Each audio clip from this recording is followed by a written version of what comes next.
The front line is shifting under relentless pressure. Explosions light up Russian regions, fuel depots burn, and new weapons are changing the rules of the sky. Behind the scenes, Europe makes a historic move that could reshape the war's future, while a quiet factory abroad is suddenly linked to deadly drone strikes, battlefield breakthroughs, hidden supply chains, and decisions that may alter the balance of power.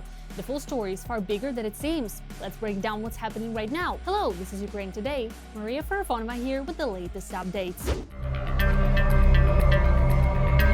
Ukrainian forces have liberated the village of Tykhe in the Dnipropetrovsk region, driving Russian occupiers out of the settlement. According to the military, on November 21st, a video appeared on Russian propaganda outlets in which the invaders claimed the alleged occupation of Tykhe in Vidradne. The brigade reported that thanks to coordinated actions, careful planning, and the bravery of Ukrainian soldiers, the village of Tykhe was completely cleared of Russian units.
We officially state that as of December 6, 2025, the settlement of Tykhe is under the control of the soldiers of the 67th Separate Mechanized Brigade of the Armed Forces of Ukraine. We remind that Ukrainian forces continue to hold Pokrovsk and Donetsk region despite the extremely difficult situation on the front line. Recently, the German outlet Bild reported that the city was allegedly under full control of Russian troops, but the General Staff of the Armed Forces of Ukraine refused these claims, stressing that they do not correspond to reality. The situation in Pokrovsk is extremely difficult. However, Ukraine's defense forces continue to hold the northern part of the city, roughly along the railway line. Active operations by our units to eliminate enemy strongpoints are also ongoing. Explosions were reported for the second night in a row in Russia's Saratov region. Residents complained about the drone attack, particularly in the city of Engels. Reports indicated a possible strike in the area where a military air base and an oil depot are located. Local and nationwide Russian media reported on the attack acknowledged about 5 explosions, which was later contradicted by Russia's Ministry of Defense, claiming that 12 Ukrainian drones were destroyed over the Saratov region. In total, the occupiers allegedly shot down 67 UAVs. As usual, they shifted the blame for the strike to falling debris. Meanwhile, the consequences of the strike on an oil depot in Livny, Orol region of Russia, were shown online. Satellite images confirmed the aftermath of the attack carried out by the unmanned systems forces of the Armed Forces of Ukraine on the oil depot in the Russian city of Livny in the Orol region, which took place in early December. New images from space recorded the destruction of 2 large storage tanks that contained fuel and lubricants. Satellite images from November 26 show 11 reservoirs, while images from December 6 already show 9. According to open data, one RV 5000 tank holds 2,000 cubic meters of fuel. Russia's fuel infrastructure took another heavy hit.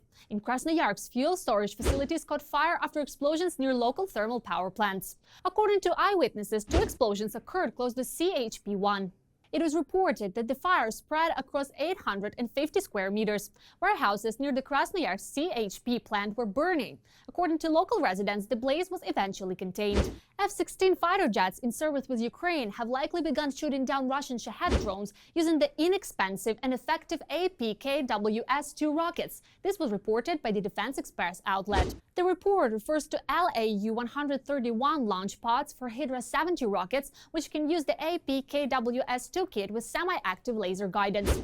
A suspended pod resembling the AN/AAQ-33 sniper was also spotted on Telegram, a targeting module that helps guide weapons using a laser. It was believed that such weapons would not reach the old Ukrainian F-16s soon. However, it seems that one of the partner countries has decided to transfer the AN/AAQ-33 container. Among the European operators are the Netherlands, Belgium, Norway, the United Kingdom, and Poland. After a 2-year pause, Ukraine's armed forces may once again receive Italian M109L self-propelled howitzers. 2 years ago, Italy transferred around 100 M109L systems to Ukraine. This week, an Italian military analyst reported on the social network X that deliveries of these self-propelled artillery systems have resumed. The report emphasizes that this is the first batch of M109L self-propelled howitzers in 2 years. Restoring the artillery systems to operational condition was not easy. Italian authorities have made no official statements regarding artillery deliveries to Ukraine. According to the analyst, this is not a mandatory procedure. As of October 2022, Ukraine had received several dozen M109L systems from Italy. In 2022-2023, the total number of delivered self-propelled howitzers exceeded 100. The armed forces of Ukraine are now awaiting new shipments. What is unfolding on the front lines and in the areas surrounding them at this very moment is changing by the minute. Fierce battles, tactical shifts, and critical decisions are shaping the situation in real time. In our comprehensive review, we break down the latest frontline developments, analyze the key hotspots, and explain what these changes could mean for the next stage of the war. The defense forces have turned the tide near Kupiansk. They pushed the Russian occupation army back to the northern outskirts of the city and created a kill zone around the settlement. This was stated by Viktor Treyubov, head of the communications department of the Joint Forces Group. Despite Putin's tales about his army capturing Kupiansk, the situation for the Russians on this front is only getting worse. Thanks to the work of our drones, the Ukrainian armed forces have managed to completely cut off the enemy's supply routes there. These are exactly the sections of the front where, in reality, no person can physically be present because they are controlled by drones from both sides. And in fact, these tactics are what allow the defense forces of Ukraine today, among other things, to carry out, and I hope continue to carry out, defensive operations in the city of Pokrovsk, Mirnohrad, and other of our settlements in the near future. Meanwhile, the situation in Pokrovsk remains difficult for now. The occupiers are trying to break through the defenses and outflank the city. However, the defense forces are actively destroying the enemy and not allowing them to build up their strength. This was reported by Yevhen Lisichuk, commander of the 7th Rapid Response Corps of the Air Assault Forces. The military note that enemy units are constantly advancing, trying to seize the city and improve their tactical position. At the same time, the notional line of demarcation there still runs along the railway, while the northern part of the settlement is fully controlled by the Ukrainian armed forces. Our forces have concentrated, first and foremost, on holding the northern part of the city in order to maintain a corridor from Mirnohrad. Mirnohrad is something of a stronghold in the east. In the event that the situation there seriously deteriorates, these units, obviously, this must be the commander's decision, should withdraw further west, reinforcing the defensive flanks of Pokrovsk. And while some defense force units are bravely fighting on the line of demarcation, others are not forgetting to strike at Russian rear positions. For example, the day before, GUR fighters struck the Kacha military airfield in Crimea. They managed to destroy a MiG-29 fighter jet, as well as the Irtysh airfield radar complex near temporarily occupied Simferopol. It seems that Ukraine has found a winning formula for striking Crimea using heavy FP2 drones, which, despite having an increased warhead weight of over 100 kilograms, are capable of reaching any point in the occupied territory where Starlink is operating, making it extremely difficult to suppress these drones with electronic warfare systems. So we can expect new footage from Primar soon. Last night, Russian oil facilities also came under attack in the Krasnodar region. Local residents report hearing about 5 explosions near the city of Temryuk. Later, videos of the aftermath of these strikes appeared online. It became known that the largest port terminal in Temryuk was hit. Apparently, the strike targeted a gas reservoir. The Temryuk port and the Sizran oil refinery have been blown up. And while this refinery has been hit before, the Temryuk port in fact has not, certainly not this year. Temryuk is an important logistical hub in the Azov Sea for the Russian terrorist locusts. Essentially, it is a key export hub on Russia's southern coast. Located on the Taman Peninsula on the coast of the Azov Sea, it holds strategic importance both for Russian logistics as a whole and for servicing external shipments, including those related to energy, agricultural products, and very importantly, military cargo. In particular, it was from here that the Russians transferred reserves of fuel and weapons to the Russian forces, which have become more active in southern Ukraine in recent days. Every voice matters. Join our community, support independent journalism and help us bring you the truth from Ukraine. Become a member of Ukraine Today. Join us now. A historic decision that could reshape the entire security architecture of Europe. For the very first time, a NATO country has officially authorized the deployment of Ukrainian military production on its territory.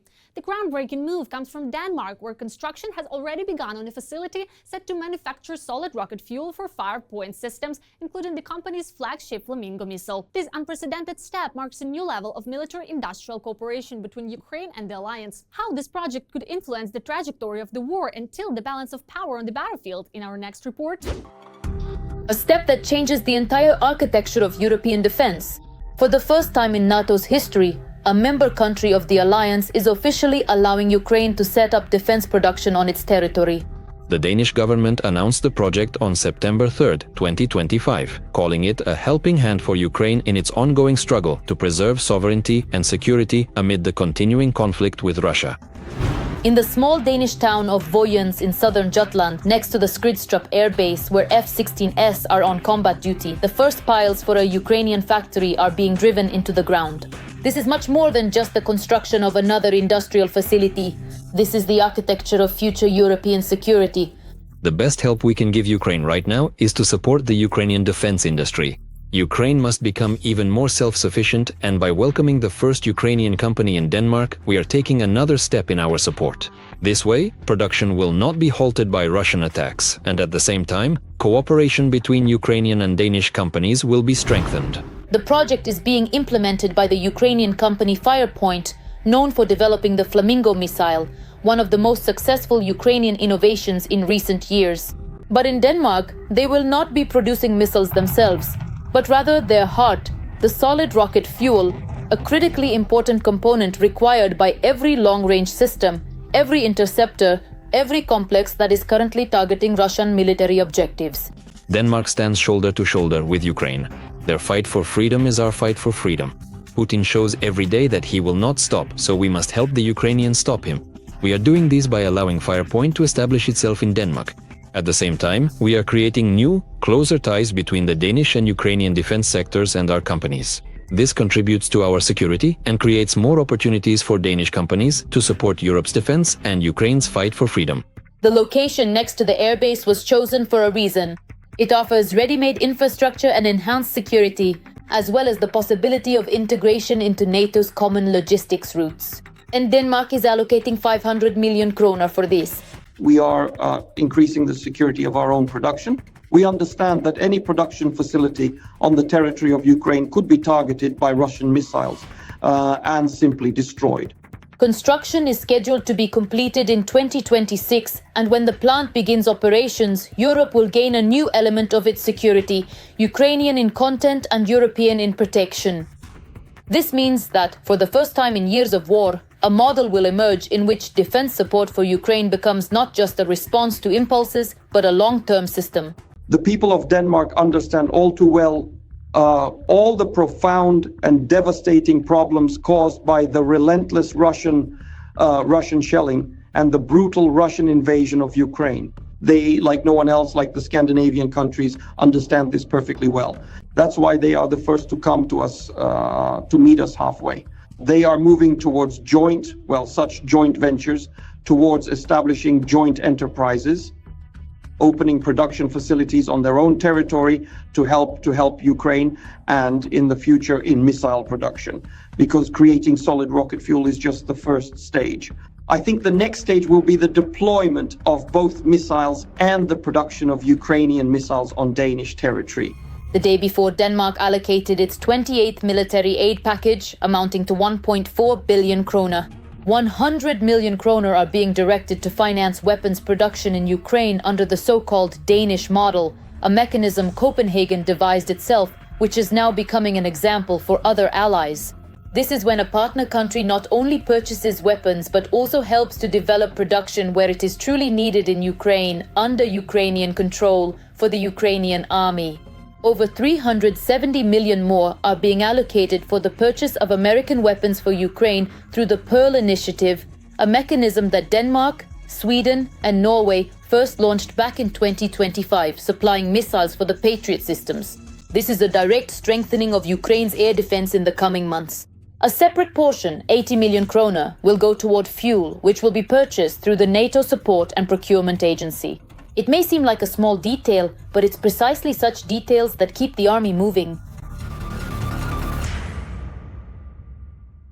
A manufacturer of enameled cookware from Gomel is now at the center of the disruption investigation, accused of helping the occupiers organize deadly drone hunts against Ukrainians. According to investigative journalists, the Belarusian Santex plant is assisting Russia's largest UAV producer, the company Rustakht, in bypassing international sanctions and supplying a classified drone technology hub known as Rubicon Center. Even more alarming, reporters suspect that instead of civilian cookware, Belarusian facilities may actually be assembling kamikaze drones intended for attacks on Ukraine. How a peaceful factory may have turned into a covered link in Russia's drone warfare, all the details in our full report. Pots, trays, garbage containers and wheel stop systems. These are the products from the Gomel plant Santex that you can see on display. But under the table, Belarusians are also trading, and quite successfully, in drones. Santex's underground production operation went bust in June of this year. Among the posts about cookware, this one appeared about a quadcopter with a thermal imaging camera called Pioneer. The publication has now been removed from the site, but it was thanks to it that journalists were able to unravel the thread that led to the most powerful secret drone technology center in the Russian army, Rubicon. Wherever they are stationed, wherever they operate, I don't envy our units. Rubicon's main combat drone is the VT-40 Kamikaze UAV, also known as Sudoplatov. This is the most widely produced drone manufactured by the Russian company Rustakht as part of the Judgment Day project. The manufacturer is currently under sanctions from Switzerland and the European Union. A few months before being blacklisted, Rustakht was headed by Pavel Nikitin from Belarus. He moved to Russia in the 2000s and now owns several companies that fulfill orders for law enforcement agencies as well as the Russian defense industry. But as journalists have found out, Nikitin has not severed ties with his homeland, even though he renounced his Belarusian citizenship in 2010. Here, together with his relatives, he owns or manages at least 4 companies. One of them is SZA Zavod Santex. Through his Belarusian company, Nikitin supplies Rustakht with Western components from the Czech Republic, Italy, Poland and the USA. Moreover, these deliveries took place after the sanctions were imposed. Journalists also obtained documents regarding shipments of goods that are not described in any way. By the way, similar invoices with completely undescribed goods were sent to the Russian Rustakht from China as well, amounting to millions of dollars. The same kind of undescribed equipment is also supplied to Rustakht by the Gomel-based cookware manufacturer Zavod Santex. In documents from a source within the tax service, we found 135 payments totaling more than 14 billion Russian rubles, which is over $152 million. So far, BRC has not been able to determine exactly what kind of equipment Zavod Santex is selling to Rustakht. However, journalists have confirmed shipments of drones from the world-renowned company DJI, which are banned for sale in Russia. According to their data, the Belarusian factory, which officially displays pots and basins in its store windows, re-exported DJI drones worth $2 million to Russia from 2022 to 2023. In total, according to calculations by the Belarusian Investigative Center, 14 Belarusian companies are helping Russians kill Ukrainians and hunt them like a safari. Since the start of the full-scale invasion, they have supplied 20,000 drones worth $34 million. And naturally, these figures are far from reflecting the real scale of assistance to Russia's military aggression. That's all for now. Stay with us to be the first to know what's happening right now. Don't forget to subscribe and hit the like button. See you soon.